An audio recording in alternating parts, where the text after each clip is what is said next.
యేసు ప్రభు యొక్క శిలువ యొక్క మరి ఆ ఘటన నశించుచున్న వారికి వెరితరముగా ఉందని, జీవం కలిగిన వారికి అది మరి ఆ బడుతున్న వారికి దేవుని శక్తి, జీవం కలిగిన వారు రక్షణ. అది అంటే రక్షించబడే వాళ్ళకి అది ఒక జీవం కలిగిన వాళ్ళకి రక్షణ. అది नाश होने वालों के लिए मूर्खता और उद्धार पाने वालों के लिए परमेश्वर का सामर्थ्य है, वो जीवन है करके बताता है वचन। అంటే ఒక మనిషి చనిపోయాడు అంటే అది తన వరకే చెల్లుతుంది, కానీ ఆ చనిపోవటం అనేది ఇతరులకి ఎంత లాభం అనే దాని గురించి అది మరి ఆ అన్ని జనులకి ఇది అర్థం కాని యొక్క ప్రశ్నగా ఉంటది. एक ही मृत्यु तो दूसरों अन्य जाति के लाभ नहीं होता, मगर बहुतों के लाभ के लिए है करके अन्य जाति ये बात नहीं समझ पा रहे। అంటే ఒక వ్యక్తి చనిపోవటం, एक का मृत्यु होना, ఒక వ్యక్తి చనిపోవటం అనేది తనకే లాభం గాని నష్టం గాని తనకే గాని ఇతరులకేం లాభం లేదని మరి అన్ని జనులు అనుకుంటారు. अन्य जाति सोचते हैं एक का मृत्यु होना उसके लिए लाभ हो या नुकसान हो, मगर दूसरों को कोई फायदा नहीं है करके बोलते हैं। కానీ మనకైతే అది దేవుని శక్తి. लेकिन हमारे लिए तो वो परमेश्वर का सामर्थ्य है। మనం అంటే ఎవరు? हम यानी कि कौन? రక్షించబడిన వాళ్ళు, उद्धार पाए वाले लोगों के అంటే लिए, యేసు దగ్గరికి వచ్చిన వాళ్ళమే. यानी कि जो यीशु मसीह के पास आते हैं। యేసు దగ్గర వచ్చిన వాళ్ళు ఆ యేసు ప్రభు సిలువలో మరణించింది నా కోసమేనని చెప్పి మనము నిత్యముగా ఇది నా కోసమే అనుకుంటాం. మనం यीशु मसीह के पास जो भी आते हैं वो लोग निश्चय रखते करते हैं कि यीशु मसीह मेरे लिए ही मर गया है, నా కోసమే యేసు ప్రభు చనిపోయాడు, मेरे लिए ही यीशु मसीह मृत्यु हो गया, నేను పాపిని, मैं पापी था, నా పాపాన్ని యేసు ప్రభు తన మీద మోసుకున్నాడు. मेरे ही पापों को मसीह यीशु ने अपने ऊपर ले लिया, కాబట్టి నేను యేసు ప్రభుకి కృతజ్ఞతగా ఉన్నాను. इसलिए मैं यीशु मसीह को शुक्रगुजारी के साथ रहता हूँ। यीशु मसीह के ఆయన సిలువ మరణము పరలోక రాజ్యానికి నాకు ఒక జీవ మార్గం అనుకుంటాము. उनकी क्रूस की मृत्यु स्वर्ग राज्य के लिए एक जीवन का मार्ग समझते हैं हम। రండి, आइए, యేసు ప్రభు మరణం అనేది ఏదో ఒక కొత్తగా జరిగింది కాదు. यीशु मसीह की मृत्यु को ये अचंबा वाला या नया बात नहीं है। రోమియోకు రాసిన పత్రిక रोमियो की लिखी हुई पत्री తీయండి, 6వ అధ్యాయము. 6वें अध्याय, రోమియోకు రాసిన పత్రిక 6వ అధ్యాయము रोमियो की लिखी हुई पत्री 6वें अध्याय తో 23వ వచనం కనుక మనం చదివితే, 23 वचन अगर पढ़ेगा तो, పాపము వలన వచ్చు జీతము మరణము. क्योंकि पाप की मजदूरी तो मृत्यु है। చూడండి ఇక్కడ, देखिए यहाँ पे, పాపము వలన వచ్చు జీతము మరణము. पाप की मजदूरी तो मृत्यु है। మనం ఏ పని చేసినా దానికి కావలసినటువంటి మరి జీతాన్ని అంటే పారితోషికాన్ని మరి కావాలనుకుంటాం. हम कुछ भी काम करेगा तो हम सोचते हैं कि उसका मजदूरी हमें मिले, ఎందుకంటే ఆ ఆశతోనే మనిషి పని చేస్తాడు. उसी आशा से इंसान काम भी करता है। నిజంగా ఆ ఆశ గనక మనిషికి లేకపోతే ఆ పని అంత ఇంట్రెస్ట్ గా చేయరు. अगर ये आशा एक इंसान के पास नहीं होगा तो जो भी काम लेता है आशा से नहीं करता वो। ఇప్పుడు క్రైస్తవులు కొంతమందికి కూడా చాలా ఈ ఆధ్యాత్మిక విషయాల్లో చాలా ఇంట్రెస్ట్ తక్కువగా ఉంటది. तो मसीह लोगों को भी आत्मिक विषयों में आशा बहुत कम दिखाई देता है। క్రైస్తవులు అనబడతారు కానీ मसीह तो कहलाते हैं, కానీ దేవుని యందు ఆశ తక్కువగా ఉంటుంది. लेकिन परमेश्वर के विषयों में बड़ा निराशा रहते हैं। దేవుడు మేము క్రైస్తవులమే అంటారు, कहने के तो मसीह बोलते हैं अपने आप को, మేము క్రైస్తవులు అంటారు, కానీ हम मसीह ही कहते हैं। దేవుని యొక్క పనుల యందు చాలా ఆసక్తి ఉండదు. प्रभु का कामों में कोई आशा नहीं होती, ఆయన ఆజ్ఞలను పాటించడంలో ఆసక్తి ఉండదు. उनके आग्रहों का पालन करने में भी आशा नहीं रखते। కేవలం మేము క్రైస్తవులు అనుకుంటారు. कहने को अपने आप को मसीह समझते हैं, కేవలం నేను క్రైస్తవు అనుకున్నాడు పరలోకానికి వెళ్ళడండి. केवल अपने आप को मसीह समझने वाला स्वर्ग में नहीं जाएगा, సిద్ధపాటు ఉన్న వాళ్ళే వెళ్తారు. जो तैयारी के साथ रहेगा वही जाएगा। సిద్ధపాటు అంటే పెండ్లి కుమార్తె సంఘము. तैयारी होने का मतलब है कि कलिशा, दुल्हन की कलिशा, పెండ్లి కుమార్తె సంఘముగా ఉండాలి. दुल्हन की कलिशा के रूप में रहना है, అంటే ఆశ ఉండాలి. यानी कि आशा से रहना है। ఆశ కలిగి ఉంటే आशा से रहने ఆ से ఆశ మనల్ని ప్రభు దగ్గర తీసుకొచ్చుది. यही आशा जो है मैं प्रभु के पास लेके आता ఆ है। ఆశ మనల్ని మన జీవితంలో క్రమాన్ని నేర్పుద్ది. वही आशा हमारी विश्वासी जिंदगी में नियम को भी सिखाता है। ఆశమాషగా ఉండరండి, तो लापरवाही से नहीं रहेंगे ऐसे में, ఆశమాషగా ఉండరు. ऐसे में हम लापरवाही से नहीं रहेंगे। కొంతమంది క్రైస్తవులు कुछ मसीह लोग అలాగా ఉంటేనేనా, क्या इस तरह रहने से ही है क्या, ఇలా ఇలాగ ఉంటేనేనా, इस तरह रहने से है क्या? అట్ట చేస్తేనేనా, क्या इस तरह करने से ही? ఇట్ట చేస్తేనేనా, इस तरह करने से ఈ ही విధంగా क्या? కొన్ని ప్రశ్నలు వేసుకుంటూ ఉంటారండి. इस तरह कुछ सवाल करते रहते हैं। మనం ఏమైనా అడిగాం అనుకో, अगर हम कुछ बोलेंगे, అట్లా ఉంటేనే ఉండట, क्या ऐसा रखने से रहने से ही क्या प्रभु में है? అలా ఉంటేనే ఉండట, क्या ऐसा रहने से ही प्रभु में रहने का ఇలా मतलब है కొన్ని क्या? ప్రశ్నలు వేస్తారండి. इस तरह क्वेश्चन करते हैं। అలాంటి ప్రశ్నలు వేసేవాళ్ళు इस तरह जो भी क्वेश्चन करते हैं, ప్రభువులో ఏక మనసు కలిగి ఉండటం కష్టం అండి. प्रभु के साथ एक मन से रहना मुश्किल है। ప్రభువులో ఎదుగుదల ఉండదండి. प्रभु में बढ़ते नहीं है वो लोग। కాబట్టి इसलिए యేసు ప్రభు శిలువ మరణం పొందటం అనేది यीशु मसीह का क्रूस का मृत्यु जो है, అది పాప మానవుడి పట్ల అది ఆయనకి జీతంగా ఉంది. तो पाप मानवाली के लिए, उनके लिए वो मजदूरी है। అది మనం పొందాల్సింది, वो मृत्यु तो हमें उठाना था, మనకు రావాల్సింది. हमारे ऊपर आना था। పాపం వలన వచ్చు జీతం మరణము. पाप का मजदूरी तो मृत्यु है। అది ఆది కాండంలో గనక మనం చూస్తే अगर उत्पत्ति में हम देखें, దేవుడు ఆదాములకు చెప్పింది ఏంటంటే, आदम हव्वा से परमेश्वर ने क्या कहा? ఈ పండు తింటే నువ్వు సత్తావు, ये फल खाने से तुम मरोगे, అంటే మరణము. यानी कि मृत्यु। అంటే నువ్వు గనుక ఈ పని చేస్తే अगर इस तरह काम करोगे నువ్వు పాపంలో तुम పడిపోతావు. पाप में गिर जाओगे। దాని వలన వచ్చు ప్రతిఫలం ఏంటంటే మరణం. उसका मजदूरी क्या है? मृत्यु है। అది దాని వల్ల వచ్చే ప్రతిఫలం మరణం. उसके द्वारा आने वाला मजदूरी मृत्यु है। కాబట్టి పాపి కొరకు పాపి చనిపోవాలా, పాపి కొరకు పరిశుద్ధుడు చనిపోతే పాపి పరిశుద్ధుడు అవుతాడా? तो क्या पापी के लिए पापी को ही मरना है, या पापी के खातिर पवित्र मरे तो तभी ये पापी पवित्र ఇది बनेगा? మనం గుర్తుంచుకోవాలి. इस बात को जानना है। పాపి కొరకు పాపి చనిపోతే పాపి పరిశుద్ధుడు అవుతాడా?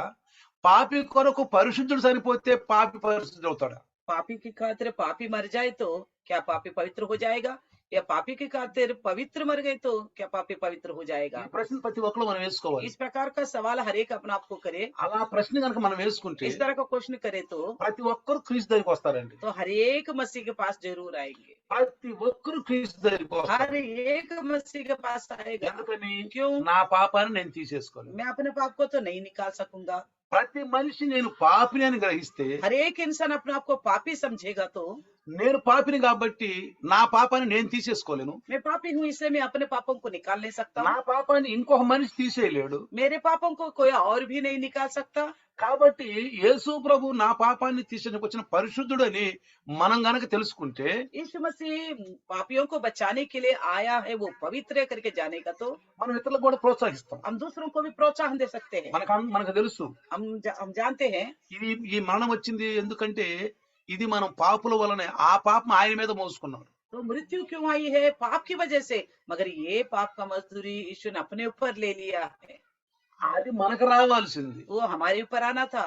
మరి 2 కొరింథీ 5:21 కనుక మీరు చదివితే दूसरा कोरिन्थी 5:21 में पढ़ेगा तो పాపం మెరుగని ఆయనకి పాపంగా చేశారంట. वो पाप से अज्ञात था मगर उनको पापी माना गया। యేసు ప్రభు పాపి కాదని మనందరికీ यीशु తెలుసు. मसीह पापी है ही नहीं, हम सब जानते हैं।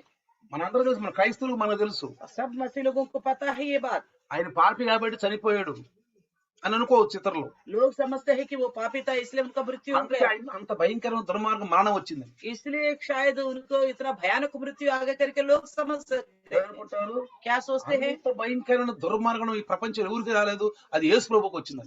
इस तरह की भयानक मृत्यु दुनिया में किसी के साथ नहीं आई, मगर यीशु के साथ ही क्यों ऐसा? ప్రియులారా, प्रियो, ఆనాడు రోమా సామ్రాజ్యము उस समय के रोमी गवर्नमेंट जो है, రోమీయులకి సిలువ వేయరండి. రోమీల్ని तो रोमियों को क्रूस पर नहीं चढ़ाते थे। రోమీలు సిలువ వేయరు. रोमियों को नहीं चढ़ाते थे। సిలువ వేసేది ఎవరినంటే क्रूस पर किसको चढ़ाते थे? మరి భయంకరమైనటువంటి డకైతి చేసిన వాళ్ళని, जो डाकू है, బానిసలుగా ఉన్న వారిని, जो दास है, వాళ్ళని సిలువేస్తారండి. उन्हीं लोगों को क्रूस पे डालते थे। రోమిల్ని సిలువేయరండి. रोमियों को क्रूस पे नहीं डालते। రోమి పౌరత్వం ఉన్న వాళ్ళని సిలువేయరు. जिसके पास रोमी नागरिकता है उसको क्रूस में नहीं डालता है। మరి రోమీలు తప్పు చేస్తే ఏం చేస్తారు తెలుసా? अगर रोमी लोग गलत करेगा तो क्या करते पता है? ఖడ్గముతో వాళ్ళని చిరచ్ఛేదం చేస్తారు. तलवार के द्वारा उनका गर्दन उड़ा लेते हैं। అర్థమవుతుందా? समझ में आ रहा है? రోమీలు కనుక తప్పు చేస్తే अगर रोमी इंसान कोई गलत करता వాళ్ళకి है, మరణ శిక్ష ఏంటంటే उनका मृत्यु दंडन क्या है? ఖడ్గముతో వాళ్ళ తలని చిరచ్ఛేదం చేస్తారండి. तो तलवार से उनका मुंडी को हटा देते हैं। కానీ लेकिन మరి బానిసలుగా ఉన్నవారు గాని, మరి ఇతరులు గాని ఏదైనా పాపం చేసినప్పుడు వాళ్ళకి సిలువ మరణం ఉండేదండి. रोमी के अलावा और कोई भी पाप करते तो उनको क्रूस में चढ़ाते थे। యూదులకు కూడానండి. यहूदियों के साथ भी ऐसा ही होता था, ఎందుకంటే ధర్మశాస్త్రం రాయబడి ఉంది. क्योंकि व्यवस्था में लिखा हुआ था। రండి देखिए, ఒక్కసారి మనము ఆ ద్వితీయోపదేశ కాండము एक बात देखिए, व्यवस्था विवरण ఆ 21వ అధ్యాయం మనం చూస్తే 21वें अध्याय को देखे, అందరూ చూడండి. सब लोग खोले 21వ అధ్యాయం 21वें अध्याय, 22 నుంచి కనుక మనం చదివితే इसमें 22 वचन देखेगा तो 22, 23 అంటే వ్యవస్థ ద్వితీయోపదేశ కాండము 21, 22, 23 చదువుదాం. లేదు కదా దేవుడు। ద్వితీయోపదేశ కాండం. ఆ, మరణ శిక్ష తగిన పాపం ఒకడు చేయగా అతన్ని చంపి మ్రాను మీద వేలాడదీసిన ఎడల అతని శవము రాత్రి వేళ ఆ మాను మీద వేళ నిలువకూడదు అని రాయబడి ఉందండి. ద్వితీయోపదేశ కాండము 21వ అధ్యాయము 22, 23. మరణ శిక్షకు తగిన పాపము ఒకడు చేయగా అతన్ని చంపి మ్రాను మీద వేలాడదీసిన ఎడల అతని శవము రాత్రి వేళ మ్రాను మీద నిలవకూడదు. फिर यदि किसी से प्राणदंड की योग्य कोई पाप हुआ हो, इसे वे मार डाला जाएगा और तू उसके शव को वृक्ष पर लटका दे। అందుకే యేసు ప్రభుకి ఇరువైపులా దొంగలు ఉన్నారు.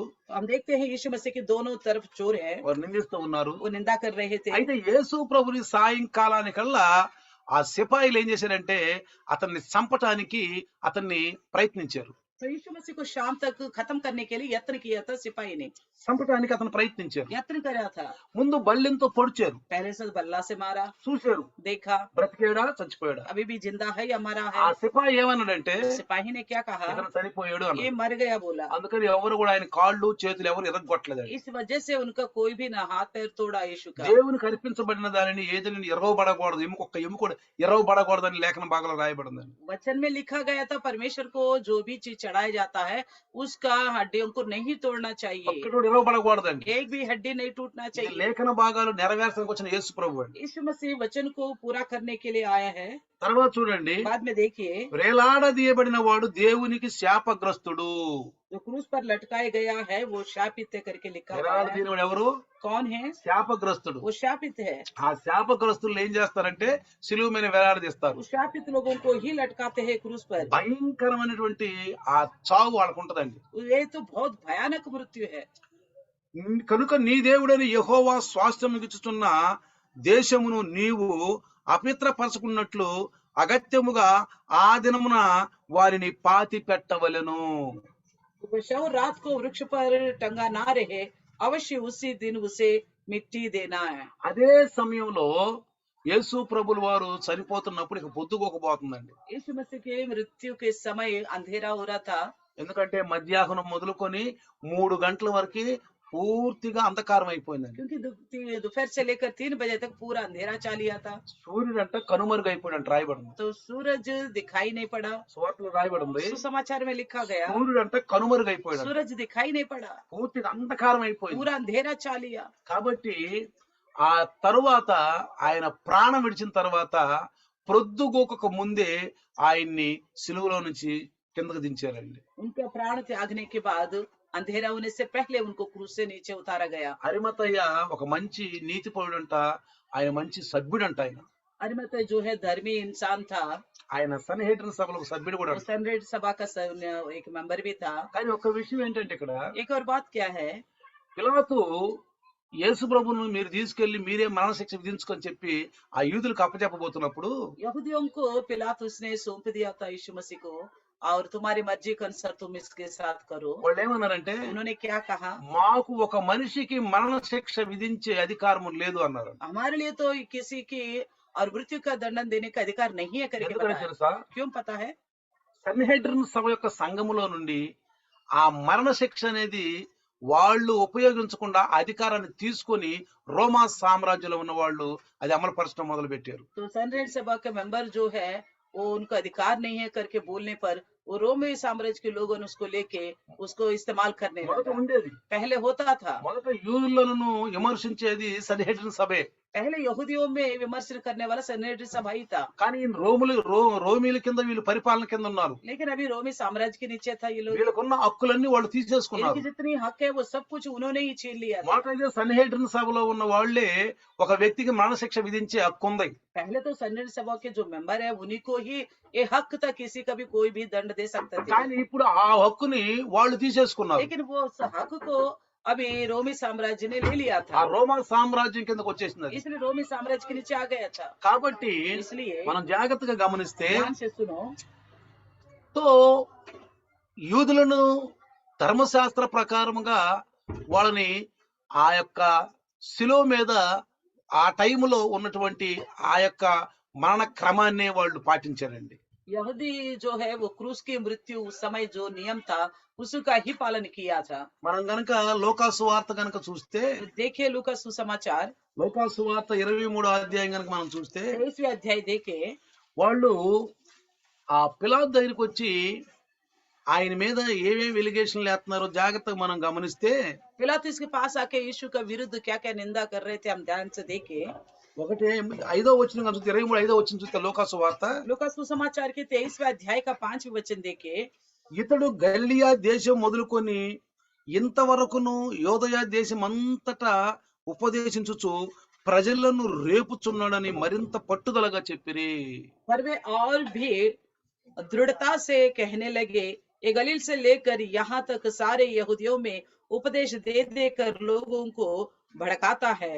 వీళ్ళారా प्रियो, ఆ యొక్క ఆ యోదయ ప్రాంతాన్ని 3 భాగాలుగా విభజించారండి. यहूदी इस प्रांत को 3 भाग में कर लिया था। ఒకటి గలిలియా, एक गलीली, 2 సమరయ, एक सामरी, 3 యోదయ. एक और यहूदी।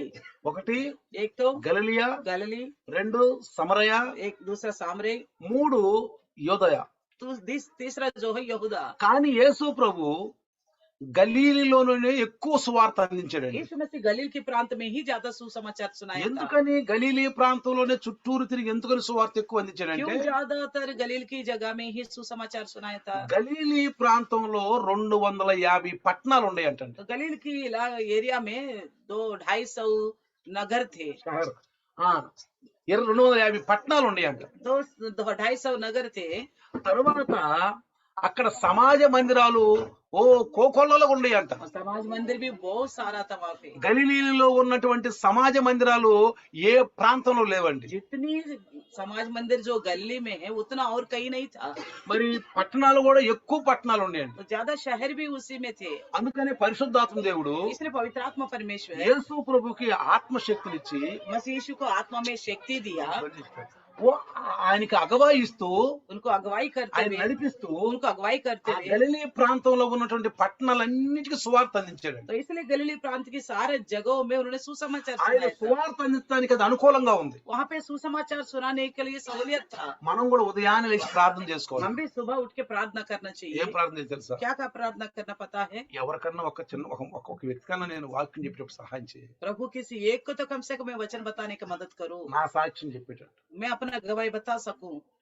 నేను వెళ్ళటమా లేదా ఆళ్ళు రావటమా? या मुझे भेजोगे उनके पास या उनको मेरे पास लेके आओगे प्रभु? ఎట్లన్నా కానీ వీళ్ళని సహవాసం నడిపిస్తాం ప్రభు. कैसे भी हो उन लोगों को मैं संगति में लेके चलूंगा, లైవ్ లోకి తీసుకొస్తాం. लाइव में लेके आऊंगा। ఈనాడు లైవ్ అనేది ఆసాన్గా ఉంది కదా. आजकल तो लाइव बड़ी आसान है ना, కొత్త వాళ్ళకి नया लोगों के लिए, नया लोगों के చక్కగా लिए కూర్చుని వింటమే आराम से अपने घर में बैठ के सुनना है ना, వాళ్ళకి మనం చక్కగా చెప్పొచ్చు. उनको अच्छी तरह हम समझा भी सकते हैं। వాళ్ళు కనుక లైవ్ లోకి వచ్చారంటే अगर वो लोग लाइव में आते हैं तो ఇంట్లో కూర్చొని చక్కగా దేవుని వాక్యం వింటారంట. घर में बैठ के अच्छी तरह प्रभु का वचन सुनते हैं। అలా కనుక ఇంకా రక్షణ పొందితే इस तरह सुन के उद्धार पाएंगे ఒక तो రోజు ఇల్లు వదిలి సంఘానికి వస్తారంట. एक दिन अपना घर छोड़ के कलिशे में भी आने लगे, ఎందుకంటే వాళ్ళలో మనం దేవుని రాజ్యాన్ని పెట్టొచ్చు అండి. क्योंकि ऐसा में हम उनके हृदय में परमेश्वर का राज्य को रख ఈ सकते हैं। సంవత్సరం మన సంవత్సరం హెచ్చరిక సంవత్సరం కాబట్టి इस साल को हम सावधानी के साल मानते हैं। హెచ్చరిక సంవత్సరం. सावधानी ఇది का పరిశుద్ధాత్ముడు చెప్పిన మాట ये అండి. पवित्र आत्मा का कही हुई बात है, ఏదో మానవులు చెప్పిన మాట కాదు. कोई इंसान ने नहीं बताया इस बात को। పరిశుద్ధాత్ముడు చెప్పిన మాట కాబట్టి पवित्र आत्मा की कही हुई ఆ बात है। మాటకు మనం లోబడితే इस बात के हम अधीन हो जाए మనం ఆశీర్వదించబడతాం. हम आशीष पाएंगे। ఆ మాటకు లోబడితే उस ఆశీర్వదించబడతాం.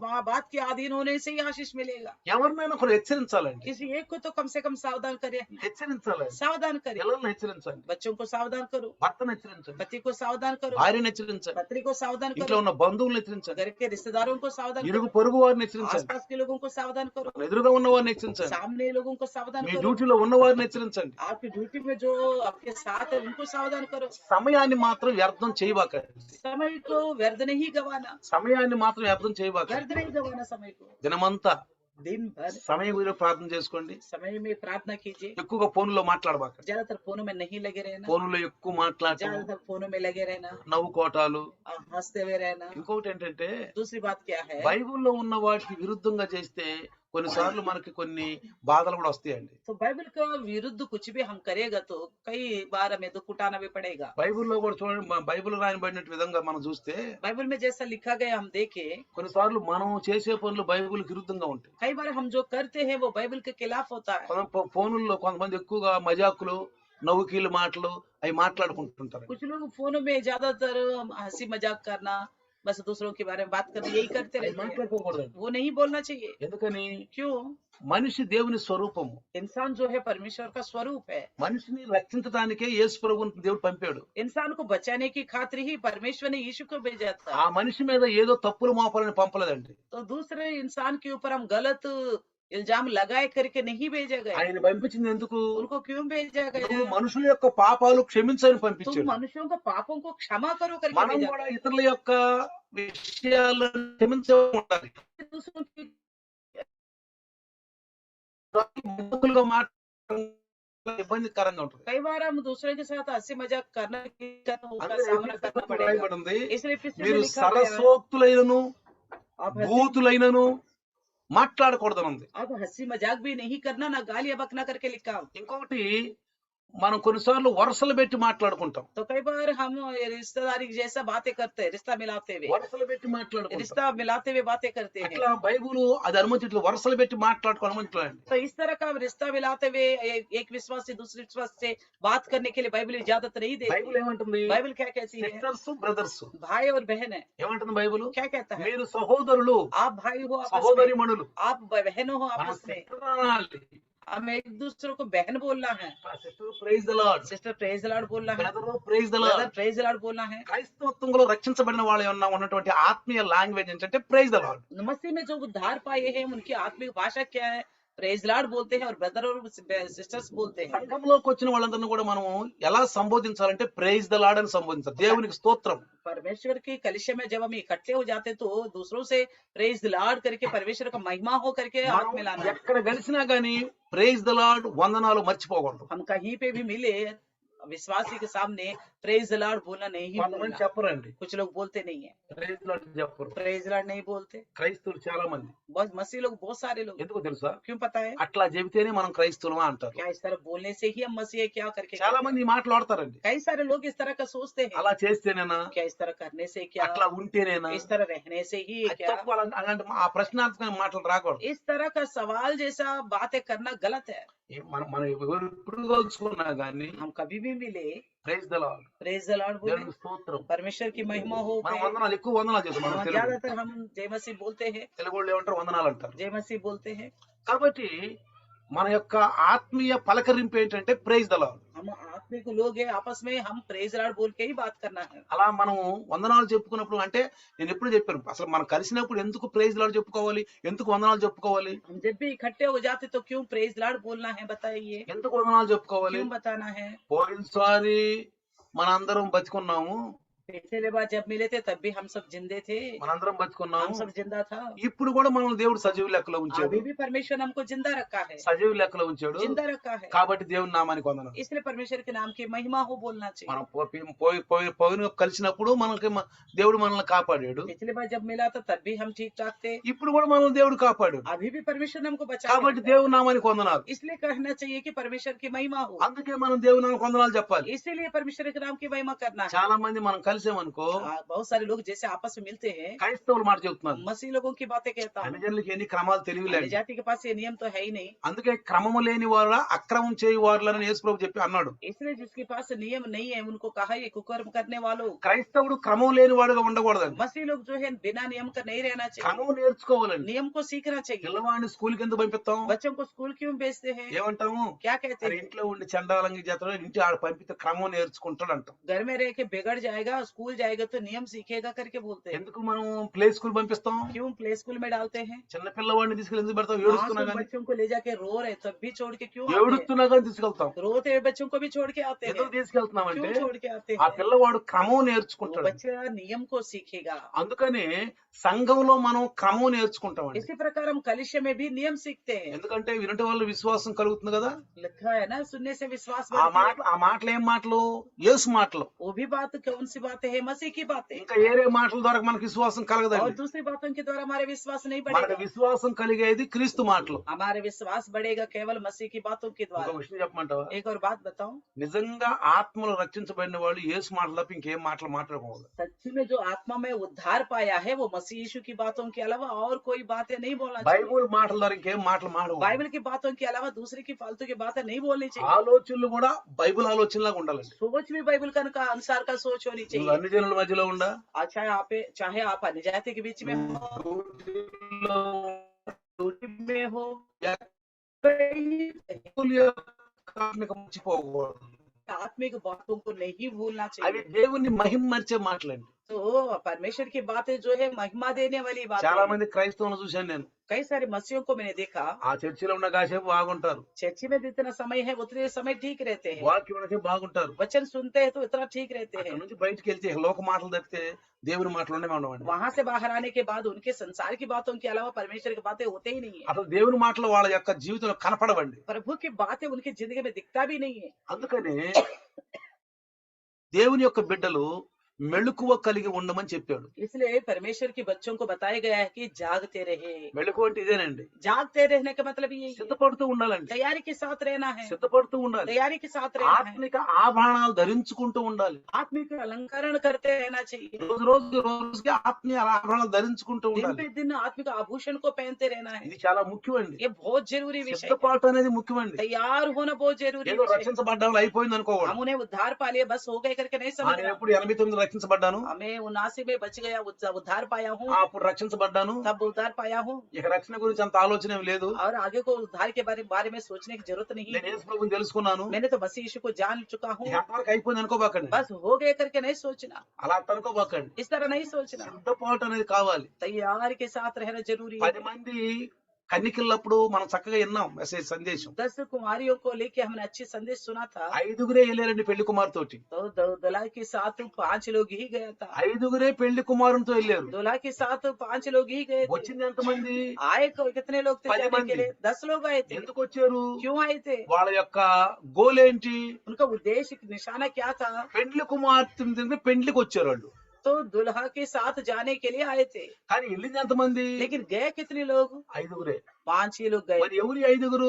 कौन ही ये 5 వీళ్ళు जने? మెలకువగా ఉండేవాళ్ళు. ये जागते रहने वाले। అంటే తెల్లవారులు మెలుగు ఉండరని కాదు. इसका मतलब ये नहीं है रात भर जागते रहा। వాళ్ళు దేవుని యొక్క కుమారుని కలుసుకోవటానికి ఏమేం కావాలో అవన్నీ సిద్ధపాటుతో వచ్చారు వాళ్ళు. तो परमेश्वर का पुत्र से मिलने के लिए किस प्रकार का जिंदगी होनी चाहिए उस प्रकार की तैयारी के साथ आए हैं। అందుకని యేసు ప్రభు సిలువ లాగుతున్నప్పుడు इसलिए मसीह यीशु क्रूस को खींचते वक्त కొంతమంది స్త్రీలు ఆ రొమ్ము కొట్టుకుంటూ ఏడుస్తున్నారంట. లోకసువార్త రాయబడింది ఈ మాట. लूका सुसमाचार में लिखा गया है कि यीशु मसीह क्रूस उठा रहे थे, कई सारी स्त्री छाती पीट के रो रहे थे। రండి లోకసువార్త 23 అధ్యాయము लूका सुसमाचार 23वां अध्याय 27 వచనం కనుక చదివితే 27वें वचन को देखिएगा तो గొప్ప జనసమూహమును ఆయన గురించి రొమ్ము కొట్టుకొనుచు దుఃఖించున్న చాలా మంది స్త్రీలను ఆయనను వెంబడించిరి అని రాయబడింది అక్కడ. लोगों की बड़ी भीड़ उसके पीछे होली और उसमें बहुत सी स्त्रियां भी थी जो उसके लिए छाती पीटती और विलाप करती थी। ఎందుకని? क्यों? ఆ భయంకరమైనటువంటి ఆ యొక్క దృశ్యాన్ని చూసి వాళ్ళు తట్టుకోలేక ఆ స్త్రీలు, అందులో కొంతమంది గలీల నుంచి వచ్చారు, కొంతమంది యెరూషలేము నుంచి వచ్చారు, అనేక మంది స్త్రీలు రొమ్ము కొట్టుకుంటూ ఏడుస్తున్నారండి. तो तो यीशु मसीह के साथ जो घटना हो रही थी उसको देख के बर्दाश्त नहीं कर पा रहे थे। वो स्त्री आज छाती पीट-पीट के रो रहे थे। उनमें से कुछ गलील से थे, कुछ यरूशलेम से थे। ఆయన యొక్క మరణాన్ని చూసిన వాళ్ళు భయంకరంగా ఏడుస్తున్నారండి. उनकी मृत्यु को देखने वाला भयानक रीति से रो रहे थे। కొంతమంది విశ్వాసులు చూడండి, कुछ विश्वासियों को देखिए, రొట్టె ద్రాక్ష రసినప్పుడు కన్నీరు కారుస్తారండి. तो रोटी दाखला से लेते वक्त आंसू बहाते हैं। చాలా మంది నేను చూశాను. बहुत लोगों को मैंने देखा। కొంతమందికి కన్నీరు కూడా రావు, कुछ लोगों को आंसू आता ही नहीं है, అసలు రావు. बिल्कुल नहीं आता। ఎందుకంటే क्यों? వాళ్ళలో ఆ ముద్రలు లేవు. उनके अंदर वो मोहर नहीं है। ఆ ముద్రలు పడాలండి. वो मोहर लगना है। మనం కొంతమంది ప్రభు భోజనంతో కన్నీరు కారుస్తూ ఉంటారు. तो कुछ लोग जो प्रभु का भोज लेते वक्त आंसू बहाते ఆ हैं। పరిశుద్ధాత్ముడు తాగుతాడండి. पवित्र आत्मा प्रभु छूता है उनको। ఎందుకని? क्यों?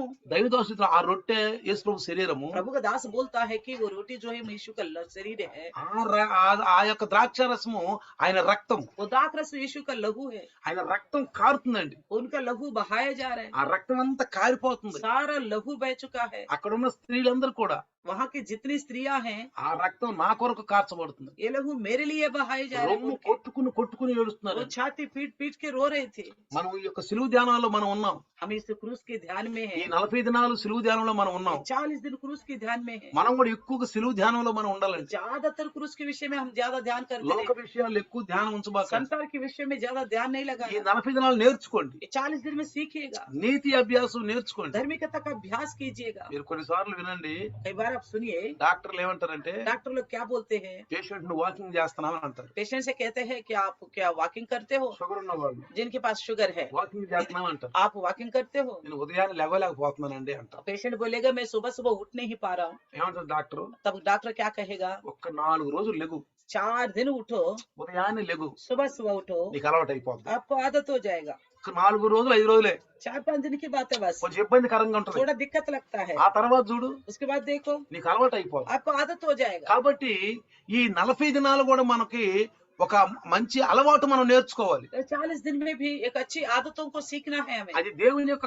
క్రమాన్ని మనకు నేర్పుద్ది. वो परमेश्वर का नियम को हमको सिखाता యేసు है। ప్రభు 40 దినాలు అరణ్యంలో ఉన్నాడండి ఉపవాసం. तो यीशु मसीह 40 दिन जंगल में रहा उपवास में। మోషే 40 దినాలు దేవుడితో ఉన్నాడండి. तो मूसा भी 40 दिन परमेश्वर के साथ रहा, కొండ మీద ఉన్నాడండి. पहाड़ के ऊपर। చాలా మందికి విశ్వాసానికి వచ్చి చాలా సంవత్సరాలు అయిపోద్ది. तो बहुत सारे लोग हैं जो विश्वास में आके कई सारे साल बीत ఇప్పుడు गया, కూడా ఉపవాసం ఉండాలంటే ఉండలేక చక్కెర వస్తుందంట. अभी भी उपवास रहने के लिए पूछो तो कहते हैं हम नहीं रह पाएंगे, चक्कर आ रहे बोलते మాకు हैं। చక్కెర వస్తుందంట. हमें चक्कर आते हैं అంటే कहते हैं। ఎదుగుదల లేదండి. यानी कि बढ़ रहे नहीं प्रभु में, వాళ్ళలో ఎదుగుదల లేదు, प्रभु में नहीं बढ़ रहे ये लोग, మెడుకు లేదు, जागते हुए नहीं रह रहे, సిద్ధపాటు లేదు, तैयारी के साथ नहीं है, సిద్ధపాటు లేదు, तैयारी के అంటే साथ नहीं, సిద్ధపట్టలేదు. यानी कि तैयार नहीं हो रहे। మరి సిద్ధపడిన వాళ్ళు పెండ్లి కుమారుడితో పారు అని చెప్పి మరి ఆడ రాసిన ఆ ఉపమానం ఎందుకు రాశాడండి? वो सादृश्य क्यों बताया गया है, जो तैयारी के साथ नहीं रहेगा वो दूल्हा के साथ नहीं जाएंगे। అది వాక్యం అనుకుంటున్నాం మనం. हम केवल वचन नहीं समझते ఆ हैं, 10 మంది కన్యల గురించి చెప్పేళ్ళే అనుకుంటున్నాం. 10 कुमारियों के लेकर बताया गया करके समझते అది हैं। వింటున్న మనకే,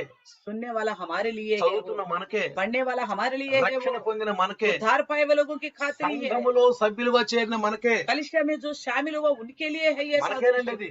ये सादृश्य हमारे लिए है। అందుకని इसलिए ఆ యొక్క రొట్టె ద్రాక్ష రసము తీసుకుంటున్నప్పుడు కన్నీరు కాసి, ఎందుకంటే పాపం వలన వచ్చు జీతము మరణం, ఆ మరణం నా కొరకే అని చెప్పి ఏడుస్తామండి. तो रोटी दाखल से लेते वक्त क्यों आंसू आता है कि पाप की मजदूरी तो मृत्यु है, यीशु का ये मृत्यु मेरे लिए ही करके रोते हैं। అందుకని ప్రతి వారం కూడుకున్నప్పుడల్లా తీసుకోమన్నారు. इसलिए हर एक इतवार को जब इकट्ठा हो जाता है तब लेने के लिए कहा। ఎఫెసీయులు అంటాడు మనం అపోస్తుల పునాది మీద కట్టబడ్డాం. एफएससी में कहा गया कि हम प्रेरितों का नींव में बनाए गए, వేరే క్రమంలో వెళ్ళబాకండి. दूसरे नियम में नहीं जाना। మీరు క్రమంలో ఉన్నవాళ్ళు, आप अच्छे नियम में रहने క్రమం वाले, తప్పాకండి. नियम का उल्लंघन नहीं करना। ఇండియన్ ఫెలోషిప్ అంటే క్రమంలో ఉన్నవాళ్ళు. इंडियन फेलोशिप का मतलब है नियम के अंदर रहने वाले, నామకార్థులతో కలిసి క్రమాన్ని తప్పాకండి. नाम मात्र लोगों से मिलकर नियम से पार नहीं होना है। అందుకని పౌలు గారు అన్నాడు, इसलिए पौलुस कहता है మొదట ఆత్మానుసారంగా మొదలుపెట్టి శరీరానుసారంగా ముగించకూడదు. पहले तो आत्मा के अनुसार शुरू किया और शरीर के अनुसार खत्म मत करना। అది బైబిల్ విరుద్ధం అంటే మరి తప్పకుండా మీరు ఆ చేయదు. మీరు అది अगर आपको लगता है ये बाइबल का विरुद्ध है तो बिल्कुल नहीं करना। 10 మంది కూడుకుంటే ఆశీర్వాదం కాదండి. 10 लोग इकट्ठा होने से केवल आशीष नहीं ఇది मिलता, ఆదివారం కూడుకుంటే కాదు. बस आदित्यवार के అక్కడ इकट्ठा దేవుని होकर కార్యాలు ఉండాలండి. वहाँ परमेश्वर का कार्य होना चाहिए। అందుకనే అపోస్తులు ఆదివారం కూడుకుంటే రొట్టె విసిన బైబిల్ రాయబడింది. इसलिए बाइबल में लिखा गया है कि प्रेरित लोग जब इतवार को इकट्ठा हुआ तो रोटी तोड़ा था। అపోస్తుల కార్యం 15:7 ఏం రాయబడిందంటే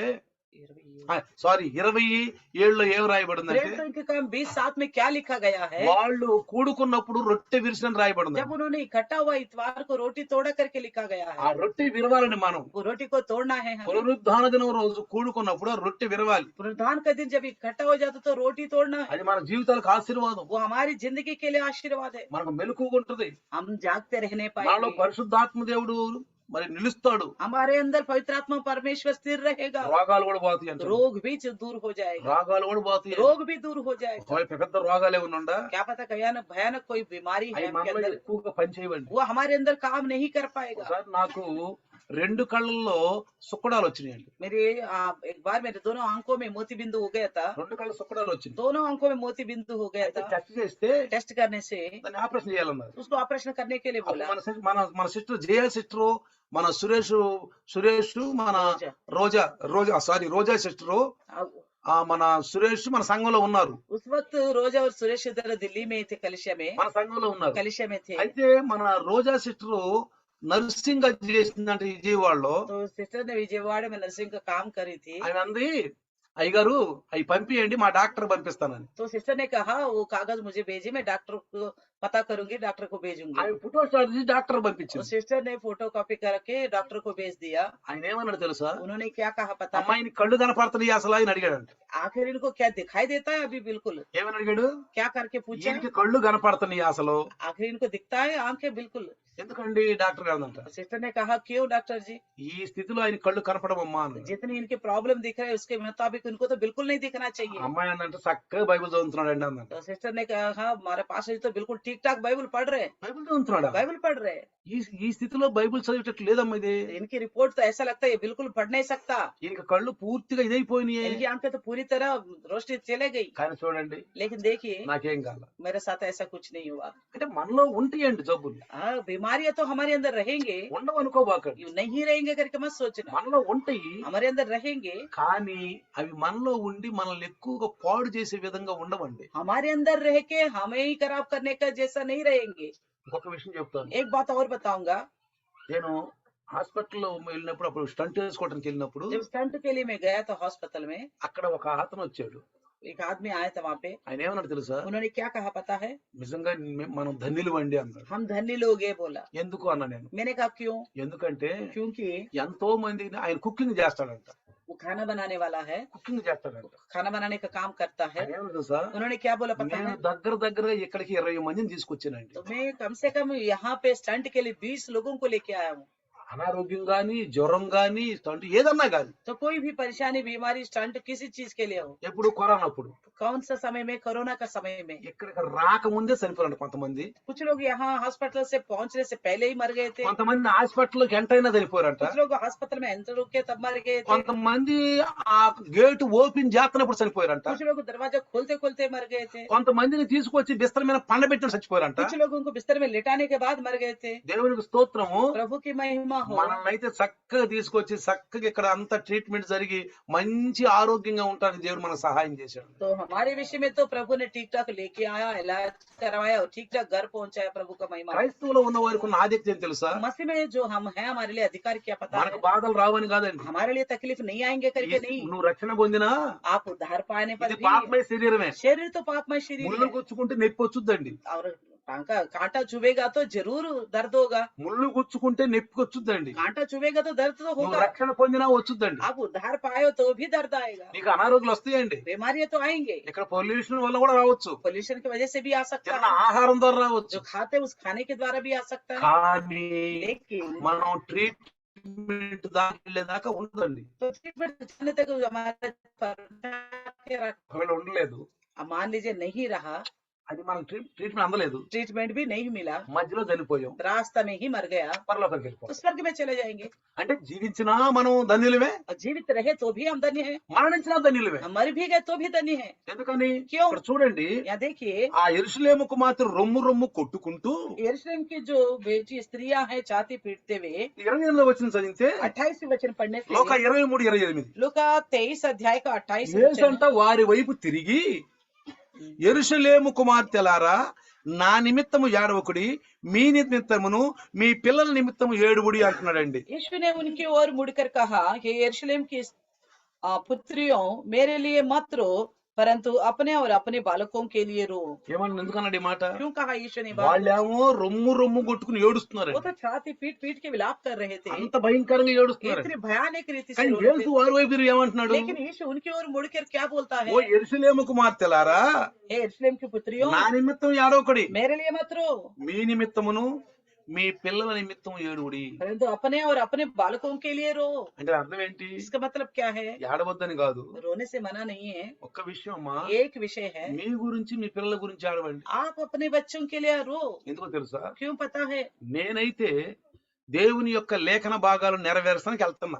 मैं तो परमेश्वर जो मेरे विषय में लिखा था उसको पूरा करने के लिए जा रहा हूँ। ఆయన చనిపోతాడు, సమాధి చేయబడి తిరిగి లేస్తాడు. वो तो मर जाएगा, कब्र में रखा जाएगा और जी उठेगा। కానీ మీ పిల్లలు రక్షించబడకపోతే, लेकिन आप और आपके बच्चे उद्धार नहीं पाया మీ तो, కుమార్తెలు రక్షించబడకపోతే, तुम्हारी बेटियां नहीं उद्धार पाया तो, మీ కుమారులు రక్షించబడకపోతే, तुम्हारी बेटे ने उद्धार नहीं पाया మీ तो, కుమారులు కొరకు మీ కుమార్తె కూడా ఏడవండి. इसलिए बोलता है आप अपने बच्चों के लिए रो। వాళ్ళు రక్షించబడుతున్నారా లేదా? वो उद्धार पाए कि नहीं మీ पाया, కుటుంబస్తుల గురించి ఏడవండి. अपने घर के सदस्यों के लिए रो। వాడు చనిపోయి నరకానికి వెళ్లకుండా వాడు నాలాగా తిరిగి లేచి పరలోకానికి వెళ్ళేటట్టుగా ఉండేటట్టుగా వాళ్ళ గురించి ఆడవండి. यीशु का कहने का मतलब है उनकी मृत्यु हो और नरक में चला जाए, ऐसा ना हो, मेरे समान मृत्यु के बाद जी उठने के लायक बने। ఒక కుమారుడు నక్సలైట్ అంట. एक पुत्र है जो नक्सलेट था, नक्सलेट था। తల్లి ఎప్పుడు ఏడుస్తుందంట. माँ उसके लिए हमेशा रोती थी, తల్లి ఎప్పుడు ఏడుస్తుందంట. हमेशा रोती थी। ఆ నక్సలైట్ లో ఉండి అతను वो नक्सलेट में रहते हुए రాత్రి అంట తల్లిని చూద్దామని కొన్ని సంవత్సరాలు, 2 సంవత్సరాలకో 1 సంవత్సరానికో 6 నెలలకో తల్లిని చూద్దాం నైట్ వస్తాడంట. कभी कभी 6 महीने में, 1 साल में, 1.5 साल में माँ को देखने के लिए रात के समय आता था, నైట్ వస్తాడంట. रात के समय आता था। అప్పుడు తల్లి అంటదంట, అన్నం तब పెట్టి, माता बोलती है खाना देते वक्त, అయ్యా నువ్వు రక్షణ పొందు, आप उद्धार पाओ, నువ్వు యేసుని నమ్ముకో, आप यीशु मसीह को अपनाओ, నువ్వు యేసుని నమ్ముకో. यीशु मसीह को अपनाओ। ఆ పిల్లడు ఏమంటాడు తెలుసా? वो लड़का क्या बोलता था पता है? అమ్మా యేసుని నమ్ముకు నాకేమిస్తాడు? हाँ, यीशु को मैं विश्वास करूंगा तो मुझे क्या मिलेगा? నువ్వు ఏడుతున్నావు, స్తుతి స్తుతి స్తుతి స్తుతి స్తుతి అని ఏడుతున్నావు. आप तो बहुत प्रार्थना करते हो, रोते रहते हो, स्तुति स्तुति बोलते रहते हो, ఏమవుతుంది నీకు? आपको क्या मिल रहा है? స్తుతి స్తుతి స్తుతి స్తుతి స్తుతి స్తుతి అని ఏడుతున్నావు, ఏమవుతుంది నీకు? स्तुति स्तुति स्तुति करके रोते रहते हो, आपको क्या मिल रहा है? ఏమవుతుందమ్మా? क्या मिल रहा है माँ? ఏమిస్తాడు యేసు ప్రభు? क्या देगा यीशु చాలా मसीह? మంది అంటారండి, कई सारे लोग यही बात बोलते हैं, ప్రార్థన చేసుకోమంటే प्रार्थना करने के लिए कहेंगे तो ఏమిచ్చాడు యేసు ప్రభు? हाँ, क्या दिया है यीशु मसीह? ఏమిచ్చాడు యేసు ప్రభు? क्या दिया है यीशु బైబుల్ मसीह? చదవమంటే बाइबल पढ़ने के लिए कहते हैं तो ఏమిచ్చాడు యేసు ప్రభు? क्या दिया है यीशु मसीह बोलते हैं। సంఘానికి వెళ్దామంటే कलिशा में जाएंगे बोलने से, ఏం వెళ్దాం, ఆరాం తీసుకుందాం, क्या कहाँ जाए, आराम करेंगे, అలసిపోయాం, थक गए हैं, ఆరాం తీసుకుందాం. आराम करेंगे। పిల్లరా, प्रियो, ఇవన్నీ కూడా చూడండి, మనం వెనకబడిపోయే విషయాలు ఇవన్నీ. ये सारे विषय जो है हम पीछे हट रहे प्रभु से, అందుకని అంటున్నాడు వాళ్ళ గురించి ఏడవండి మీరు. इसलिए कहता है उनके लिए रो, నా కోసం ఏడవబాకండి, मेरे लिए मत रो, మీకోసం మీ బిడ్డల కోసం ఏడవండి, अपने लिए, अपने बच्चों के लिए మీ रो, భర్తల కోసం ఏడవండి, आपके पति के लिए रो, మీ భార్యల కోసం तुम्हारी ఏడవండి. पत्नी के लिए रो, కన్నీరు గార్చండి. आंसू बहाओ। ఒకవేళ మెల్లిమెల్లిగా మనం దిగజారిపోతున్నామేమో, क्या पता हम पीछे पीछे हटते तो नहीं जा रहे, आराम से, దిగజారిపోతున్నామేమో. पीछे तो नहीं हट रहे। కాబట్టి ప్రియులారా, इसलिए प्रियो, ఈ రాత్రి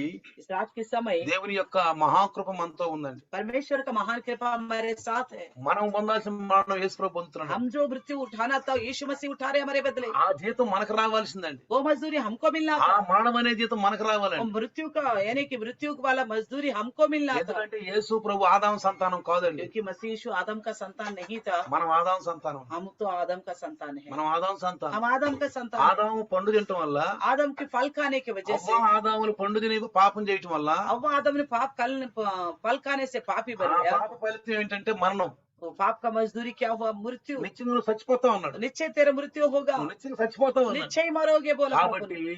యేసు ప్రభు ఒక నీతిమంతుడు, మన కోసం మరణం అనుభవించాడు. इसलिए मसीह यीशु एक धर्मी है, हमारे लिए मृत्यु सहा, మన మరణాన్ని ఆయన తీసుకున్నాడు. हमारा मृत्यु को उन्होंने अपने ऊपर ले लिया, ఆయన రక్తాన్ని మనకి ఇచ్చాడు. उन्होंने अपने लहू हमको दे दिया, ఆ రక్తం మనకు జీవం ఇచ్చిందండి. वही लहू ने हमको जीवन दिया है। ఎవరికైనా రక్తం లేకపోతే अगर किसी के पास लहू नहीं है बॉडी में, మనం బ్లడ్ ఇస్తాం, हम उनको खून देते మనం हैं, బ్లడ్ డొనేట్ చేస్తాం, खून देते हैं उनको, వాళ్ళకి జీవం దొరుకుద్ది. उनको जिंदगी मिलती ఏ है। జీవం దొరుకుద్ది? कौन सा जिंदगी ఈ मिलती है? లోకంలో బతుకుతారు. इस संसार तक वो जीवित रहेंगे। యేసు ప్రభు రక్తం ఏం తెలుసా? यीशु मसीह के लहू क्या करता पता है? అనంత జీవం దొరుకుద్దండి. अनंत जीवन मिलेगा, అనంత జీవం. अनंत जीवन। చనిపోయినాక మనకు జీవితం तो దొరుకుతుంది. मरने के बाद एक जिंदगी मिलेगा हमको। కాబట్టి इसलिए ఆ మనకు రావాల్సిన మరణము ఆయన తన మీద వేసుకొని हमारे ऊपर आने वाला मृत्यु को यीशु ने अपने ऊपर डाल लिया। మన పాపాన్ని తను భరించి हमारे पापों को उन्होंने उठा लिया है। ఆయన మనల్ని సజీవులుగా చేసి उन्होंने हमको जीवित किया। మనల్ని పాపం లేకుండా పరిశుద్ధులుగా చేశాడు. हमारे अंदर पाप ना हो इसके लिए हमें पवित्र बना दिया। అందుకని ఆ రోమా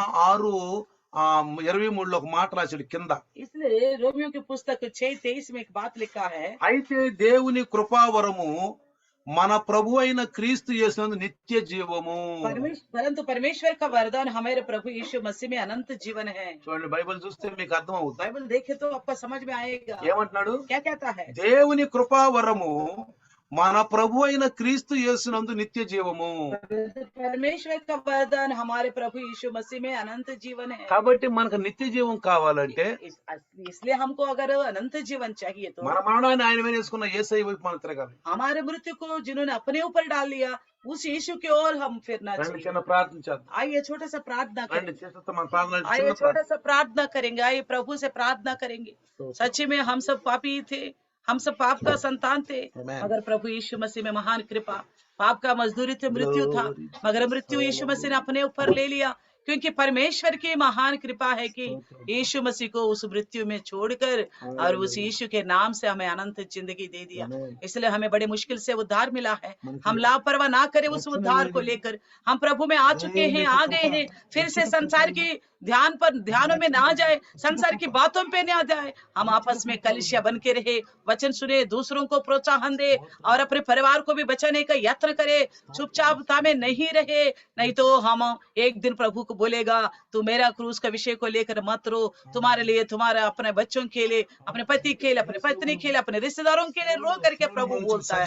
क्योंकि अगर हम प्रभु में भरोसा करके, यीशु को विश्वास करके, पाप मेरा छूट गया, पाप मेरा चला गया करके भरोसा नहीं रखेंगे, तो एक दिन हमारी मृत्यु होने के बाद न्याय के लिए उठेंगे तो नरक में चले जाएंगे। इसलिए मृत्यु होने से पहले यीशु मसीह को हर एक स्वीकारना है, वो मेरा उद्धार करता, मेरे ही पापों को उन्होंने अपने ऊपर ले लिया। हमने जो सुना है, समझा है, निर्णय लिया है, प्रभु में चलने के लिए उसी तैयारी में बने रहेगा। तो अगर यीशु मसीह आ गया बादलों में, हमें इस बीच में बोलता है कि आत्मिक आभूषण को पहने रखना है, हम आत्मिक जिंदगी जीना है, प्रभु में स्थिर रहना है, लापरवाह नहीं रहना और आशा नहीं खोना है, प्रभु में स्थिर रहना है। प्रभु ने बातों के द्वारा हमें सावधान किया है। सावधान किया बातों के द्वारा हमारी जिंदगी के एक बार और परख कर, जांच कर, क्रूस को ध्यान करने की वजह से वो मरने पर था हमारी विश्वास फिर से बच गए करके हम अच्छा गवाही बनना है। आइए प्रार्थना करेंगे। जीवित परमेश्वर धन्यवाद प्रभु जी। प्रभु हम हर रीति से प्रभु जी आपसे अलग होना आपको पसंद नहीं है प्रभु जी, इसलिए प्रभु जी हमें बचाने के लिए अपने पुत्र को दे दिया। इतना काफी नहीं समझा, हर दिन प्रभु करता है परमेश्वर, इतना प्यार करने वाला प्रभु जी। आज भी हम भटक रहे, कहीं लापरवाह तो नहीं रह रहे करके प्रभु जी हमें सावधान करने वाला परमेश्वर आपको धन्यवाद करते हो। सुने वचन के द्वारा हर एक विश्वासी मजबूत बने। कैसे विश्वास का नियम में, कलिशे का नियम में चलना चाहिए, रहना चाहिए, वैसे सीखे, ऐसे चले, अपनों के लिए रोने वाले बने। परमेश्वर प्रभु जी सहायता करे। प्रभु आपसे बहा के फायदे, अगर प्रभु जी अपने लिए रोने के लिए, हमारे अपने लोगों के लिए रोने के लिए आपने बात किया प्रभु, नहीं तो हम सब नरक में जाएंगे। प्रभु इन सावधानी बातों को हम अपना हृदय में रखे, जांच से अपने आप को नियम के अनुसार चलने में प्रभु जी लापरवाह ना करते हुए प्रभु जी में, बाइबल पढ़ने में, हर विषय में तत्पर रहने के लिए सहायता करना। यीशु वचन आपके राज्य आने तक हम सबको तैयार करने पाए, यीशु के नाम से प्रार्थना मांगते हैं। आमीन। परमेश्वर का प्यार, प्रभु यीशु मसीह की महान कृपा, पवित्र आत्मा का सहभागिता आज और कल युगान युग तक सदा काल इम्मानुएल बन के रहे। आमीन। Hallelujah, hallelujah, hallelujah.